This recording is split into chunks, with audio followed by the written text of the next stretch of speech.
Hi, and welcome to the Human Side of Business podcast. I'm Ange McCabe, CEO and co-founder of Intuity Performance. I'm a performance coach, HR professional, whole person leadership facilitator, and your host. The Human Side of Business podcast is fueled by the genuine curiosity to understand how personal characteristics and skills can be leveraged to drive individual and team performance, tangible outcomes, and ultimately organizational success within business. Each podcast is devoted to sharing knowledge, expanding our learning edges, and exploring the trends in corporate culture towards growing the emotional intelligence of organizations. I'm so glad you're here. Hi, and welcome to the Human Side of Business podcast. I'm Ange McCabe, CEO and co-founder of Intuity Performance. I am a performance coach, HR professional, facilitator, and your host. The Human Side of Business podcast is fueled by the genuine curiosity to understand how personal characteristics and skills can be leveraged to drive individual and team performance, tangible outcomes, and ultimately organizational success within business. Each podcast is devoted to sharing knowledge, expanding our learning edges, and exploring the trends in corporate culture towards growing the emotional intelligence of organizations. I'm so glad you're here. Welcome back to the Human Side of Business. Today, we're diving into a topic that's been brewing since our last conversation together, the power of curiosity in leadership. In our previous discussion about creating a learning environment, we all seem to agree that the key to fostering one is shifting from a closed mindset to a curious mindset. So today, we're going to unpack exactly how to do that in our Intuity Performance style.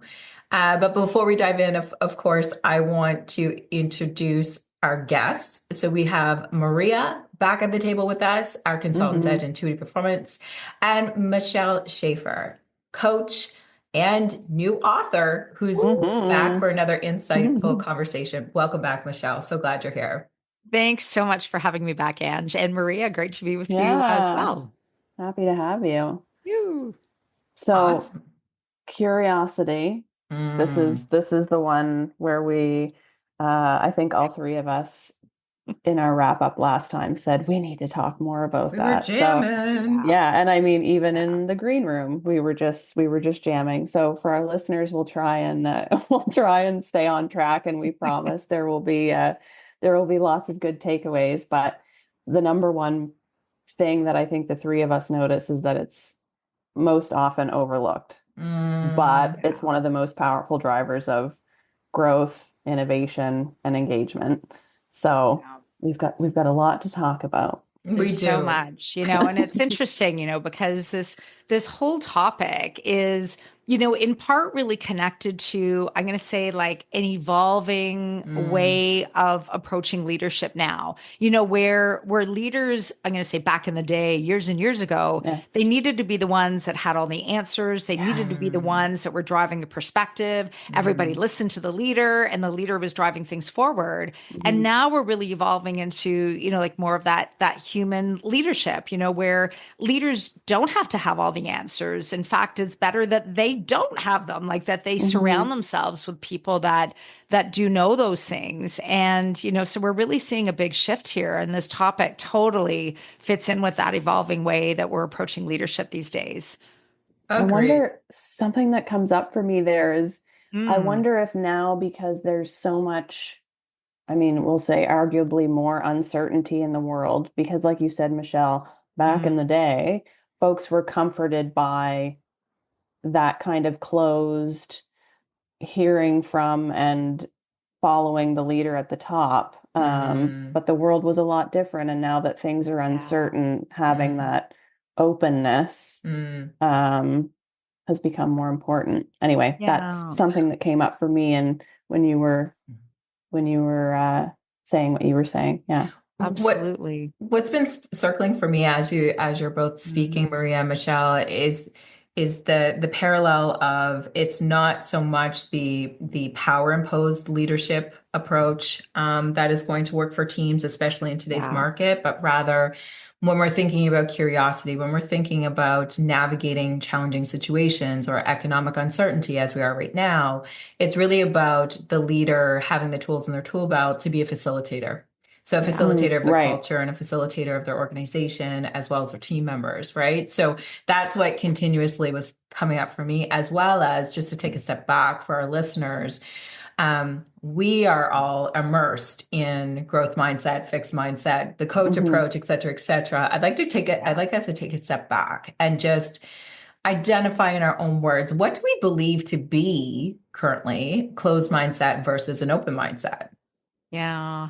Well, I mean, what I see, especially with clients that I work with, is a closed mindset really shows up when a leader doesn't ask any questions. Like they Mm, just, and it's not that they don't care and it's not that they're not interested, but the leader either just doesn't think to ask the questions or, still does buy into and subscribe to that older, outdated view of leadership where hmm I can't ask the questions. I can't mm, show vulnerability by, I think that's it. exploring with people. So, I see that the closed mindset is, yeah, I'm not going to be vulnerable. I need to have all Hmm. the answers and everybody just needs to kind of like, get on board. Hmm And, it's such a missed opportunity when those things are not explored. hmm Maria, what Hmm. about you? Like where do you see that show up? I would say very similarly to you, it's the lack of vulnerability. I would Mm-hmm. say, I think rigidity and the perhaps Yeah. like the doing it the way we've always done it just because, Mm-hmm. um, is a common one that I see. Yeah, I would say probably echoing what you've said, and then that, we're doing it how we've always done it for Yeah. the sake of mm doing it how we've always done it, and mm um, no curiosity, no creativity. Yeah. Mm. Well, and mm that closed mindset closes off so much other potential and possibility, like closes off creativity, closes off Innovation. innovation, closes Absolutely. off, like just exploring different possibilities. It also Absolutely. closes off, any kind of real meaningful connection or relationship with team Mm members. hmm Because if, all the conversations are really like more directional and one-sided, and Hmm. the other person isn't given that opportunity to contribute, to bring their ideas forward, even for the leader to want to know about that. Well, that, Hmm. has impacts. People start to look hmm elsewhere hmm when they're not getting that level of openness in the working hmm relationship that they have with their leader. Yeah. I'm dying to jump in here if it's Do okay. it. Yeah, I yeah. can tell, and you're like I'm ready. like, It's I'm like, ready I to got go. I'm something to starting to sweat. say. I gotta take off my sweater here. I'm just Let's get joking. down to Not really. business. Oh, that's Uh, too funny.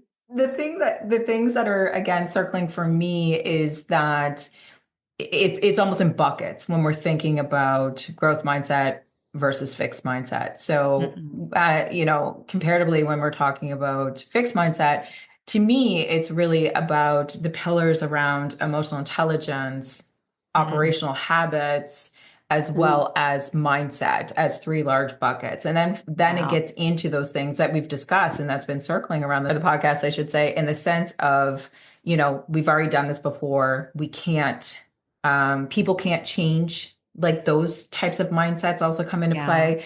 And then systemically, when you think about it from an operational perspective or how a company is running, the Hmm. words we've always done it this way equals to me. Yeah. One, I don't know what to do. Two, there Hmm. might be some fear packed in behind change, For um, sure. as well as the thought process around, well, it is what it is. And I Yeah. loved what you had said earlier, Michelle, because you mentioned it's not intentional, it's where we're jumping off from. Mm. And Yeah. oftentimes it's that curiosity piece that really allows us to flip that switch to go from fixed mindset to growth mindset. Hmm. Exactly. Unpacking growth mindset, what comes up for us when we think about Mm. that side of the business? Yeah. It's interesting. Like I think there's sometimes a myth that being curious has to be something that's like formal, or I need to Mm, have like a whole list of awesome, powerful questions to be able to ask at the ready. And sometimes that limits leaders because they mm, think, oh, well, I can't do that. Or what are the opportunities to really get curious? Like, how do I integrate that language? And mm, sometimes it's just providing language, and it's just providing a prompt, a way to, start to adapt to like a mindset of curiosity. That growth mindset is even just to pause and mm, think to yourself, what do I want to learn more about here? Like, even just mm, Mm-hmm. starting with that. It's not about the question, it's not mm, about having that like list or anything like that. But as you're in conversation, like maybe with a team member, just thinking, well, what do I want to learn more about here? And mhm, then thinking, well, what would be a question I could ask to just learn more about that thing? mm, Mm. And that sometimes, like, just that pause and that shift into something new, will allow that mindset to open and allow for some new possibilities, like in that Mm-hmm. person's leadership, to show that they are interested, that they are curious. And it's more just not thinking about it. Now we're talking about actually demonstrating it. Mm-hmm. mm, Ange and I had an interesting conversation with a couple Mhm. of local HR professionals a week or two ago. Ah, And when you were speaking, Michelle, what was coming up for me, you used the word vulnerable, and yeah. we ended up having a conversation about difficult conversations, mm, and that we were Ah, seeing leaders struggling with having what they would classify as difficult yeah. conversations. mhm, And with an HR hat on, all of us were noticing that perhaps leaders are feeling like being vulnerable could go in the way of not having boundaries, or Oh, not an inappropriate conversation, but mm, an unprofessional conversation. And yeah. so, how do I what do the this? How do four, I how do I navigate do? it? Yeah, Yeah. what the four of us at the table were noticing was that we were all kind of, we had all been on the receiving end as HR professionals of leaders coming to us and saying, Mm, I think this is an HR thing. Mm. And so when you and were we're like, speaking, yeah, no, no, no, this is Nope. just a skill. And so that's again where I think perhaps the word curiosity maybe fosters a little bit more openness, maybe to an Yeah. open mindset, than the word vulnerable. Yeah. mm, Um, Hmm. Maybe not, but I think, all in all, there needs to be a way for leaders to understand that being curious or vulnerable, and kind of flexing those open mindset muscles and practices, is still, very much part of your leadership role. Yes. It's still very much a hard skill, even though it feels soft, that can be Yeah. practiced and can be, you know, like you said, practiced. And Yeah. I don't want to say the word's not coming to me, but I'll use the word contained. Or, yeah, it Okay. can still, it can still feel comfortable and professional. Um, so, Exactly. yeah, mm. give it a Well, try. and Give I it a think try, Maria give it a says. try. Just Just give it a try, try and see what everyone. happens. Please, yeah, Exactly. Well, yeah. and I mean, for leaders to also understand, like, we're not talking about developing like something that's completely foreign to people. Like, if we're really Mm, honest with ourselves, we exhibit curiosity in just our personal lives, like when mm, we're talking to people, maybe we're with a friend, or maybe we're meeting a new neighbor. And so, we Hmm. ask some questions. We want to learn Hmm. about them. We're interested about them.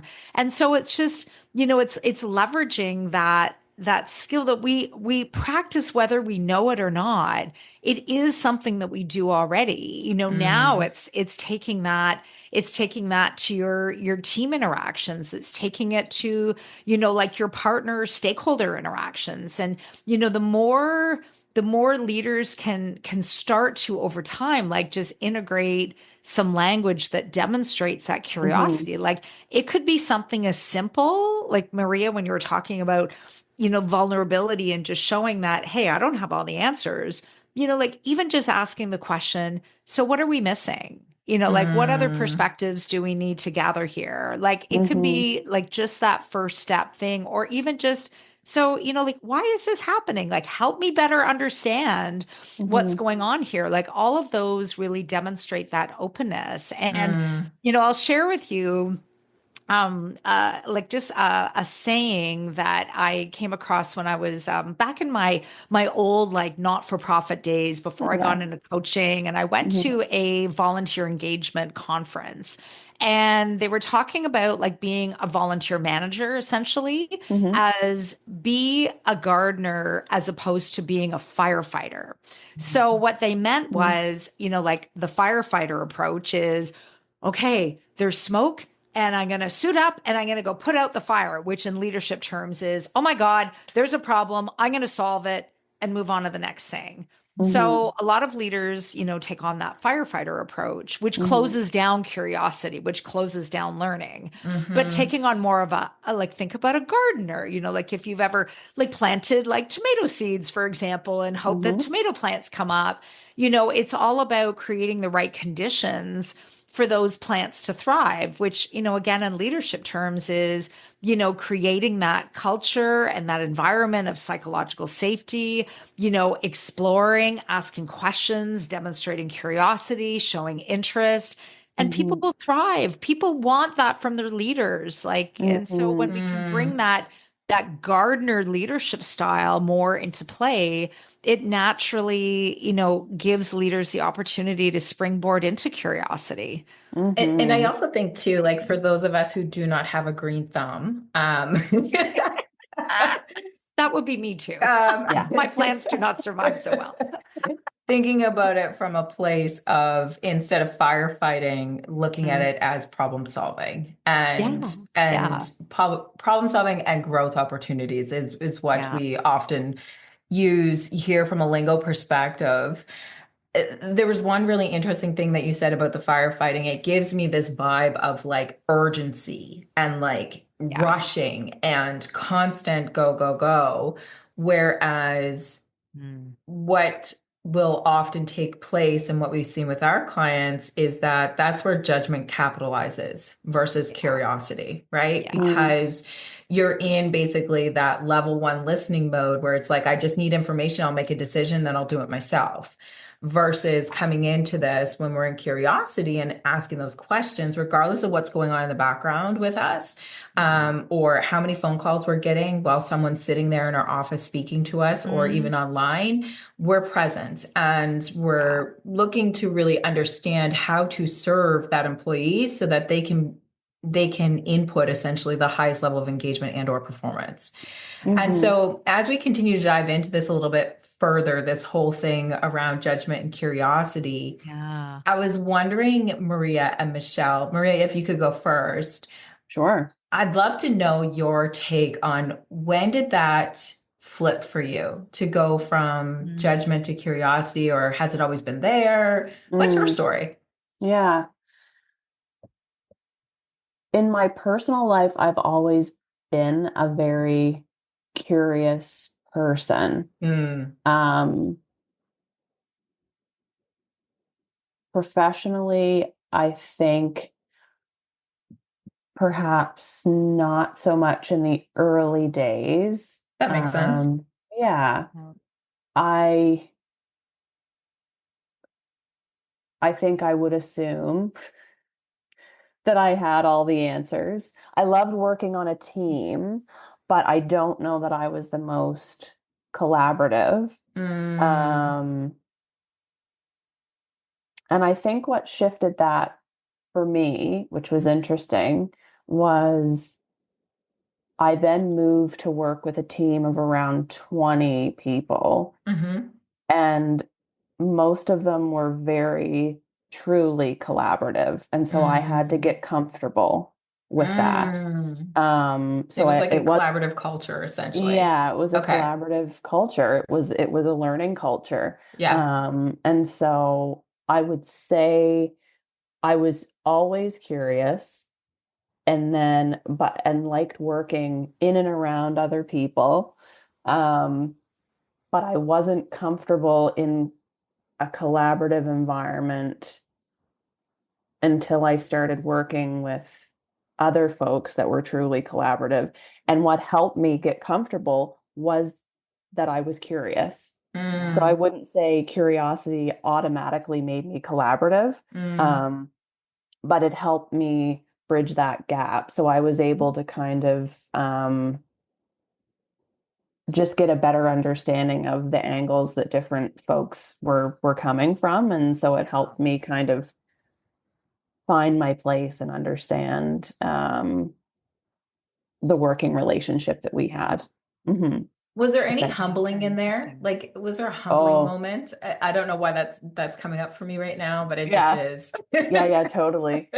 Oh, well, I think the biggest humbling was just that I thought that I was because I was curious. I think that I Mhm. thought I was an awesome collaborator. And I think the humbling just was that then seeing these other like truly collaborative individuals Mm. working together, it was just that like, oh, Aha. still got a bit of that Aha. closed. I'm still a little bit closed Yeah. here. So Yeah. yeah, Yeah. it was literally just that it was me just realizing But that what For a great sure. It's example of growth. growth in Yeah. totally. motion, right? Like that you Hmm. had those realizations. Yeah, Mm. and that Mm. curiosity wasn't, doesn't automatically make you necessarily make you an open collaborative team member, but it was certainly the No. thing that eased the transition or the learning curve there for Mm. sure. Yeah. Absolutely. Hmm. Mhm. Well, and one Mhm. thing I'll mention before I share my story too, Maria, that you shared that was really interesting is curiosity alone doesn't make you collaborative. And I know like what I'm Mm. taking from that is you can demonstrate curiosity, like you can ask the questions, but also if you're not genuine in that approach, if that's not authentic for you, or even worse, if Mm. you ask the questions and then do nothing with what you Yes. get, Yes. then that really, sends a completely different message. So, Mhm. what I'm taking from that is, like, yeah, you can show curiosity, but you need to do something meaningful with that, like for it to Hmm. Mm. really be part of you, to really resonate with other people. So Mhm. really interesting with all of your learnings. Yeah. My kind of relationship, I guess, with curiosity, if you want to call it that, is certainly like also has shifted over time. When I look earlier in my career, so before getting into coaching, I did a lot of work in the learning and development space, and I Mm. did a lot of work working with like business areas. This was with a large national bank, like to find out like, well, what's happening, like what's going on with their customer service, or like what kind of programs and solutions do you need? And I found like in that role, although yes, I was gathering information, it was still more prescriptive and directive. Like, Mm. okay, you're having these challenges. Well, here's a series of programs that will be able to support you. Here are the outcomes that you can get. Like it was more like kind of pushing Here, just down the take this. pipe. Yeah. And then, of course, I went through two big, restructures where I had to, I lost my job. I was reinventing myself. I was doing different things. And the second restructure led me to coaching. And I still remember when I was in, the classroom part of our first level of coaching certification. And each one of these levels was like 6 months of hard work to achieve. But that realization early on, like in the first like day or two, that coaching is not all about you don't tell people what to do. It's Mm-mm. about creating a safe space, a safe container to allow people to explore and come up with those answers themselves. But Mm. through the act of like asking questions, and building on what that individual says. And I remember we learned, a technique in the first week of the first level of coaching certification, all about following what we called like doorway words. So, somebody would say something and it would spark some interest. Oh, I wonder what that's all about. That would be a doorway into Mm-hmm. something else, So, Mm-hmm. then you'd ask a question to kind of follow that. And, you'd learn so much that way. And one of the books that I refer to clients, and this both of you may have heard of, Michael Bungay Stanier. He is an author. He's a coach. His book is called, his main book anyway, is called The Coaching Habit. Mm-hmm. And what he talks about in this book is all about taming the advice monster. Yes, And he even says in the book, nobody really is as interested in your advice or direction as you are. very much So, so. like, ask the questions as opposed to providing the advice. And I mean, that was my big learning going into coaching is, yeah, it's not about telling people what to do. It's that, it's that belief that even with the deepest struggles that people have, that they Mm. actually know the answers. Mm-hmm. They need some help to access it. Absolutely. And that's where I see curiosity and, just that like desire, like having that growth mindset, wanting to learn, wanting to explore, really falls into coaching. But connecting it to leadership, leaders are coaches these Mm-hmm. days too. I mean, it's just part of that evolving way of looking at leadership. And when I see, like when I work with a leadership client and help them integrate more of that curiosity into their conversations, what they learn is astounding. Like they'll Mm. say in their It is next session, beautiful. like, I just didn't know that, or Mm. this really surprised me. And Mm-hmm. all they had to do was ask and be open and be present. So, so many learnings. I mean, Ange, that was a great question. Like when we think back to our career and how we evolve and what does that Mm. mean for us? How do we bring Mm. curiosity into our day to day? Mm. It's certainly shifted over the years. Mm. And I also want to bring the leadership lens with the coach because I think it's really important for our listeners out there to hear the conversation around operations versus coaching. Because what's coming up for me is that, okay, cool, we need to be curious, but what about this deadline? Like, what about getting this type of stuff done? So, a Yeah. specific example comes up for me in that from a leadership standpoint, instead of providing a statement, you have the habit of asking a question first to confirm. So you're confirming information in the first instance. It doesn't take a long time. It's not a coaching session.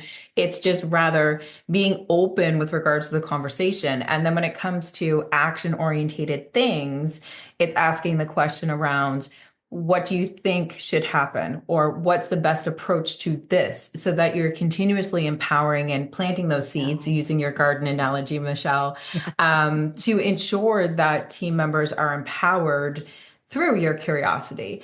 And then when it comes to the place and space as a leader where you have to make a decision and it is a statement, then it's, to me, curiosity backs into it from the perspective of ensuring that you understand where that person's coming from, their intent, prior to making any decisions with and or Yeah. for them. And the reason why this matters so much as to what we're talking about curiosity today in leadership is really because when we're not embracing curiosity, there's three major things that can happen that have come out of studies. And I Mm-hmm. have what I guess Sheldon from the Big Bang Theory would call three fun facts. Um, so one of which is that um, Gallup research has shown us in past that 85% of employees are not engaged or actively disengaged at work. And what's Oh, the major It's reason? high.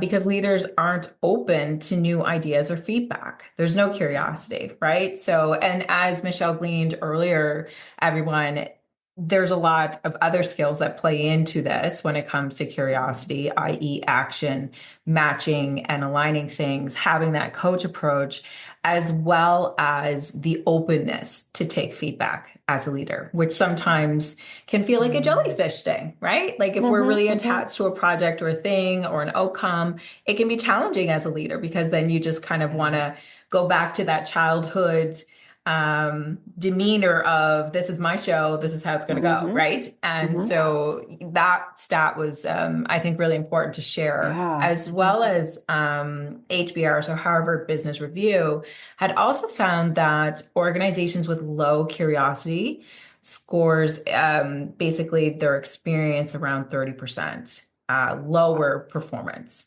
and 40% higher turnover. So when we think about like in my mind as a CEO, my brain goes to why should I care about these stats? And it comes down to time, money, and return on investment. So especially for our fast-paced businesses out there that want to have innovation, that want to deliver on products, that want to make sure that they're sustainable through these challenging and or changing economic times, this is why it matters. And then the third fun fact from PwC, I think it was, they showed that innovation-driven companies where curiosity is a key driver are 50% more likely to experience revenue growth, right? Wow. So that just kind of backs in or layers into the second fun fact there. Yeah. So, and for any of our leaders or HR peeps out there that are listening to us during this episode, I strongly would recommend that these are the types of things that you're bringing to leadership conversations. Yeah. To ensure that we're all on the same page, right? Yeah, those, I mean, you can't lie with the numbers, right? And those were some really strong stats, like especially that first one. What was it, like 85% of employees will report that they're not engaged. Yeah, that's crazy. Like that's huge. And so, for leaders, I think you asked a really good question there, Ange. Like, leaders may ask themselves, well, why should I care about these? I mean, we've got stuff to do. Like we've got objectives and strategy to move on.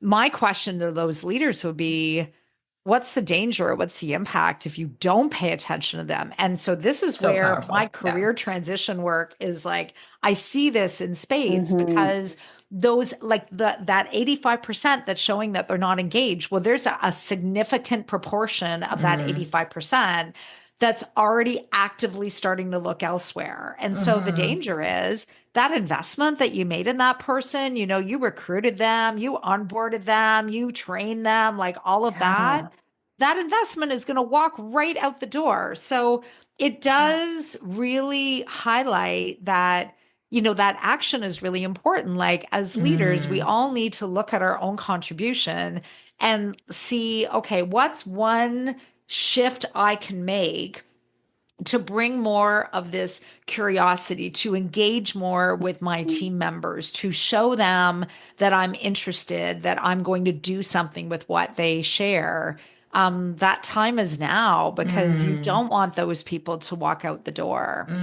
Agree. And I think, Maria, you had a really good story or experience where leadership was, I think it was leadership was pretty dismissive of new ideas. Tell us more about that because I feel like that will really thread into what we're talking about. Yeah, absolutely. It was so the team would brainstorm in private and then never share their thoughts in meetings because they knew it would be shut down, and the impact, there was this strong culture that grew out of it, of this like us versus them, and it was extremely challenging to repair. It just created a really big divide between the team and leadership, and trust levels just absolutely tanked. And it then resulted in, I would say, that's in my mind what I would attribute it to, was just this fairly regular churn of folks coming and going, leaving, For sure. Yeah. Yeah. Yeah. Because how can we learn? How can we grow? How can we have different Mhm. experiences if we're constantly told no? Um, Yeah. Yeah. I strongly believe from a leadership perspective, it's quite okay to say no because, or we Yeah. can't do this because I mean, Yeah. again, in the world that we live in from a corporation perspective, in some circumstances, we just can't, spend millions of dollars on that marketing ad or, Hmm.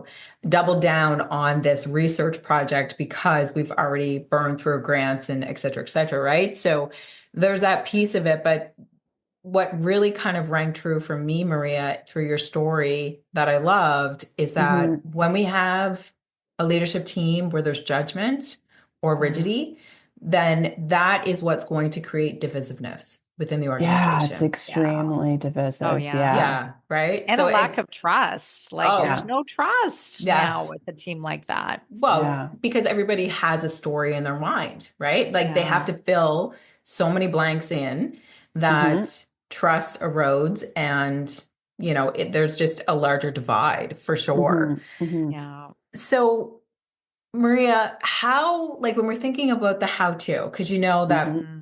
we're kind of obsessed about like, Yeah. okay, we know this thing, we understand this thing, we understand why we should do this thing, but how do we do it?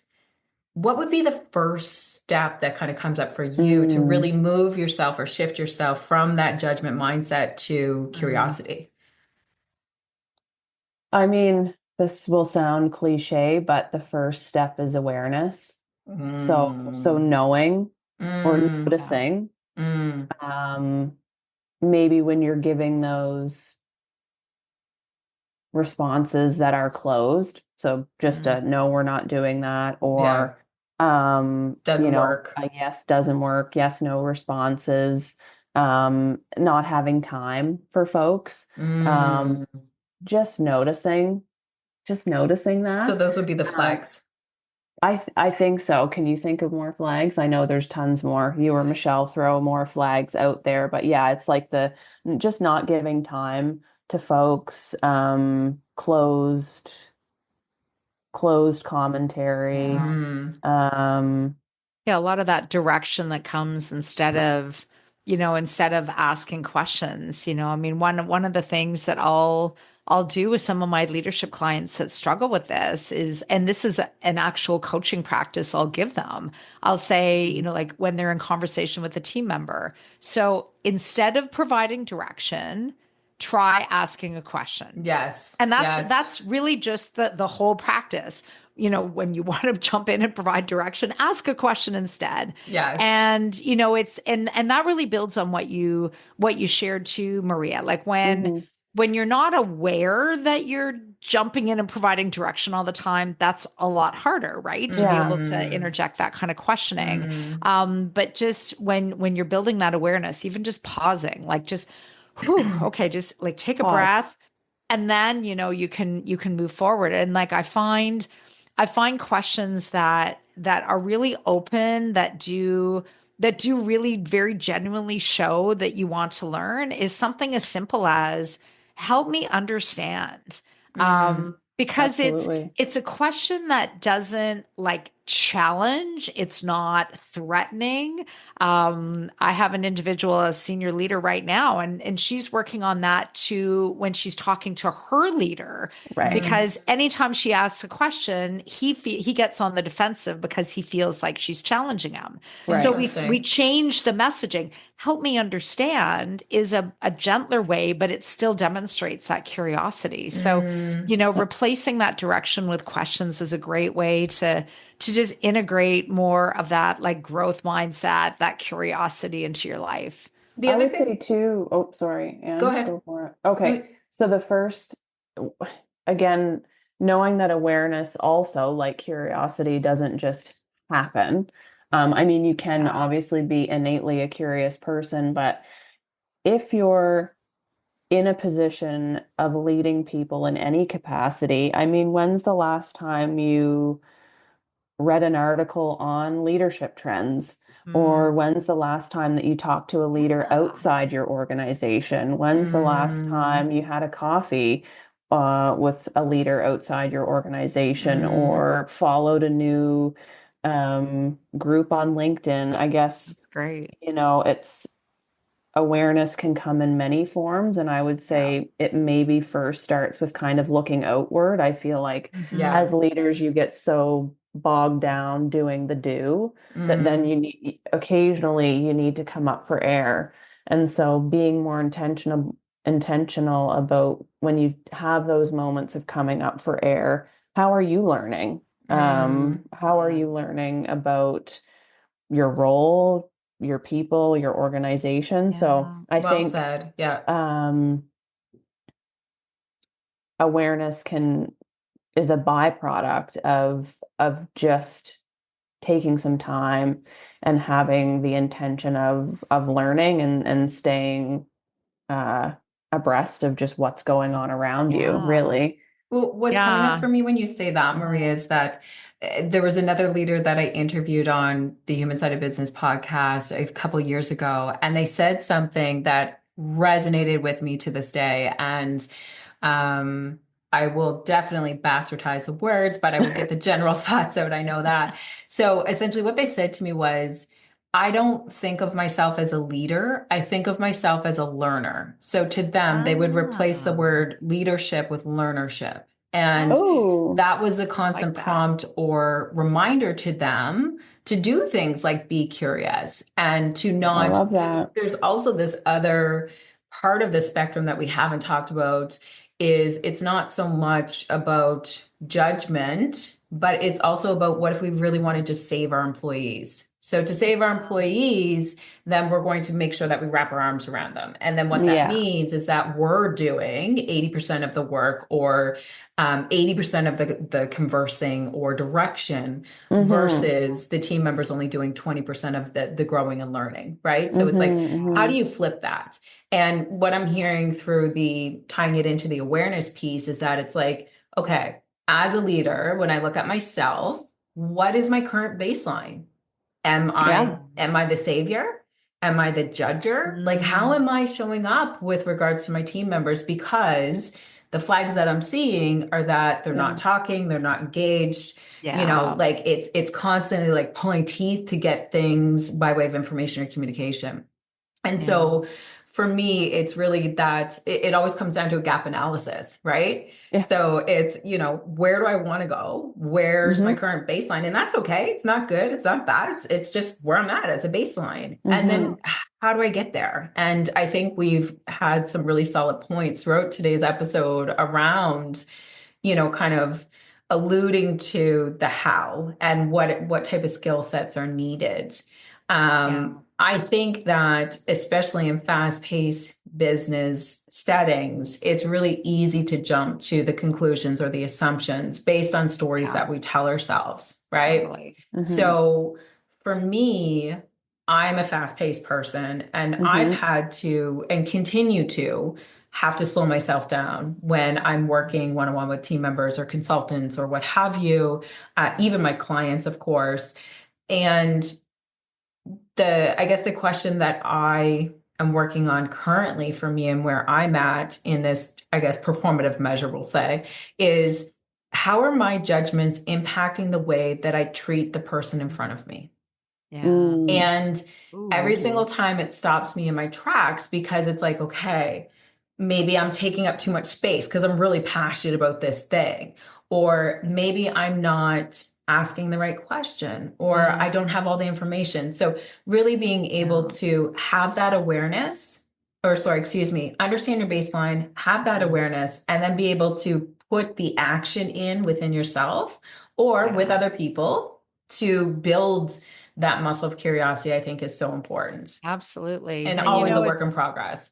it Mm-hmm. is, I mean, and like, like listeners won't be able to see the sign in my office, which is, Mm, find the joy in the journey. And I mean, leadership is a journey. Like what we're talking about mm, here, none of it is an event. You don't just, okay, I'm just going to start, doing this one thing. I'm going to ask these questions and then that's it. And you walk away. It's not about that. It's about, no. what are like, as you were saying, Ange, like, when you start to really build that awareness and then pair it Mm, with some action, what's one thing I can do to shift in a different direction to grow this skill a little bit more. One way that leaders can learn, and Maria, you mentioned some excellent sources too. Like all we have to do is look around us, like on LinkedIn, like, different articles. There's so much there to, provide resources to leaders. But sometimes even when we just take the learning to that one-on-one personal level, we can learn so much. And you don't even have to wait till, you have a formal 360 to do this, but it's asking just two questions, and you can feed them into your one-on-ones with team members. One question is, what would you like to see more of from me? And the flip of that is, what would you like to see less of from me? And when you are already creating a culture where, there's some safety to be able to talk and be able Yes. to bring this forward, then you can get some really good input that will feed your ability to not only learn about yourself, but to grow your level of engagement with your team members. And that it's a big leap of vulnerability to ask those questions. And yet, when I see leaders do that, two simple questions that can be so powerful, they learn stuff that they weren't aware of before. And so now their awareness has grown, and they start to do something different to just increase that level of engagement. Amazing. And that's hugely powerful to a leader and to team members too. Agreed. And I like the question of what can I do less of for you? And adding in, especially with regards to the type of clientele that we work with, Maria, it's okay to set the tone around, or the context, I should say, of that question, right? I want to show up better for you. I want to show up better for the team. However, you feel comfortable saying that, so that you're prefacing the question, asking the question, and then reiterating that it's okay for them to give you constructive feedback. Exactly. Because oftentimes I've seen where leaders will try that, and then it's like, oh, they're fine, they didn't say anything, and you can just tell by the flow of the conversation that there's something missing. So I think in the first instance, for organizations and teams that are working on building up that type of curiosity or learning environment, that it's really important to set the stage of these things. Otherwise, it might feel like a bit of an interrogation. Totally. I have to share one funny little exercise that our listeners could potentially take away and use. One team that I worked with, they used something called reverse brainstorming. Ooh. So if as a leader, your knee jerk is to just jump in and solve a problem, pause and ask the question, how could we make this problem worse? Oh, that sounds counterintuitive. It is very, but it often it would, I think, often like lighten the mood a bit. Fair. Okay. I can see that. And it creates the perspective of, okay, maybe this isn't as dire as it feels. And I think because it takes it so far in the other direction, or this is the inference I'm making, is that it takes it so far in the other direction that then you're almost doing a reset for collaborating on potential true solutions, So it's like, if you're wired to be the problem solver, you ask this wildly counterintuitive question, how could we make it worse? And you run through those scenarios and hopefully probably end up having a laugh along the way. At least this team did. And then you can kind of come back together and go, okay, but seriously, what do you feel we could do in this scenario? So it's almost like a reset. Interesting. I love that. It really opens up conversation too, which is, really what the aim is, when you're talking, you're learning, and there might be things that come up that are surprising that you just hadn't thought of before. Yeah. So that's a neat exercise. Yeah. This has been such an insightful conversation. I'd love for us to wrap up with some key takeaways for our listeners out there. So if a leader or a peer individual, what have you, wants to start shifting towards curiosity today, what is one thing that they should start doing first? Oh, you always ask for the one thing. when there's so many, right, Maria? Yeah. Like, you want me to pick one? Yes, please. Michelle, what do you think? I would recommend leaders to, just replace direction with a question. Like, just try that out. So when you want to provide your input, your advice, a solution, just ask a question. Like, help me understand this, or tell me more, or even just simply, what else? Can just Yeah. bring more, bring more. What about you, Maria? What comes up for you? Yeah. I think just one. It's so Asking. hard. It's so hard. It's like the bag of chips.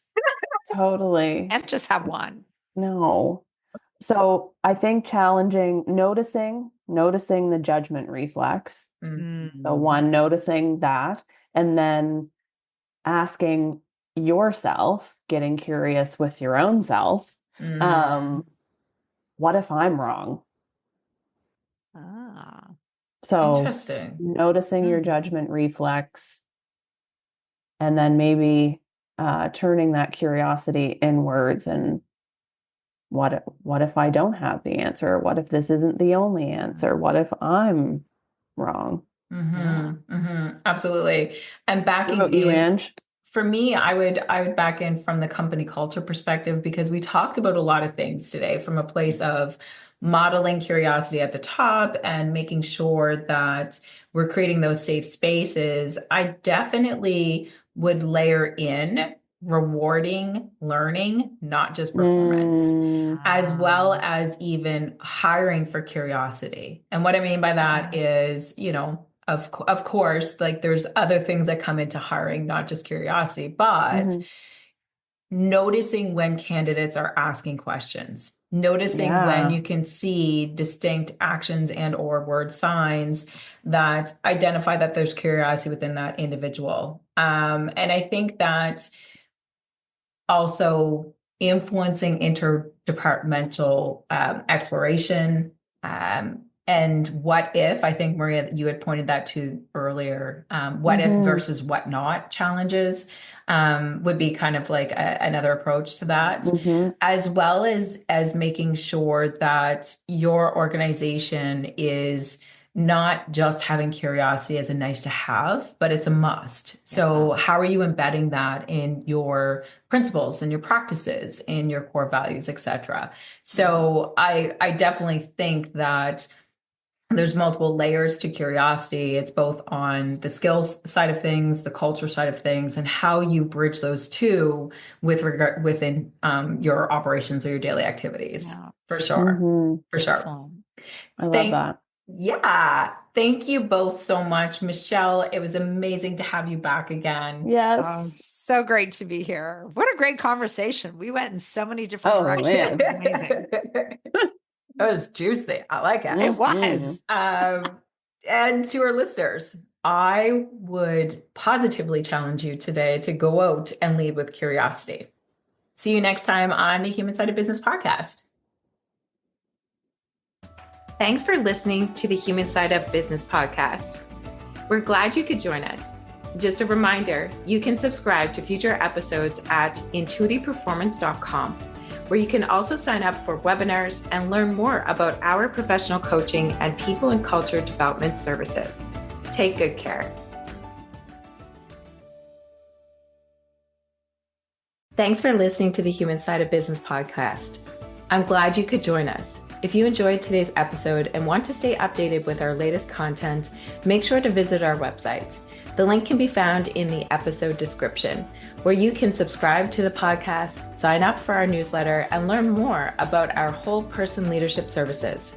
Sounds interesting? Explore the Whole Person Leadership Cohort by Intuity Performance, a unique program that offers unparalleled support to managers on every step of their leadership journey. Our program features evidence-based assessments, workbooks, group coaching, and interactive learning experiences to help you level up your leadership skills. Reach out today to apply to one of our upcoming cohorts. Until next time, take care and stay curious.